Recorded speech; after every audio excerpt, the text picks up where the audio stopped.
Like most people, there was a time when I consumed TV uncritically and paid the license fee without giving it a second thought.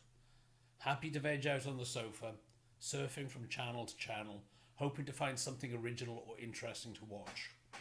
I was aware that little of what I consumed was produced by the BBC. But then, in 2008, I moved home and decided at that point it was time to say goodbye to live TV and save £140 a year. This wasn't a political decision.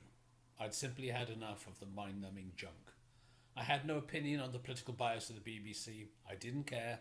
I just wasn't interested. But this wasn't good enough for the BBC.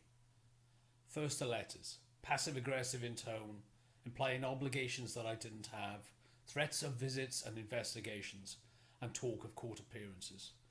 Initially I found these letters intimidating, not least that letter with the bold statement, "What to expect in court," printed above the fold.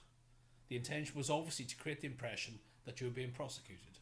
Read on, and it's just another standard BBC letter. And then the visits. Usually at an inconvenient time, 5:30 on a Friday afternoon, 8:30 on a dark winter's evening, and they would follow a familiar pattern. They would attempt to dominate the situation, refuse to leave your property when instructed to do so, imply you are breaking the law, and interrogate you for personal details. What is your name? What is your mobile phone number?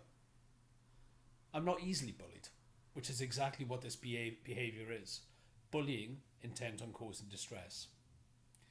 These trained chimps from Capita, for such they are powerless. Private citizens with no right of entry who must leave when instructed to do so, although they rarely do. It is now 12 years since I said goodbye to live TV, with no regrets. The letters keep coming, but they say nothing new and just reinforce their own powerlessness. But in that time, my attitude towards the BBC has changed drastically, from indifference to something more akin to loathing, although on a good day I might call it exasperation. I believe the BBC has a strong left-leaning bias. It has an overt anti-Brexit bias. It has bought into identitarian ideology and never misses an opportunity to push it. People are victims of their gender, of their race, of their sexuality. No one has responsibility for their own actions.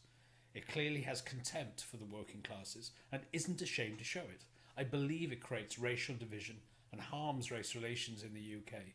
I believe the BBC must be defunded.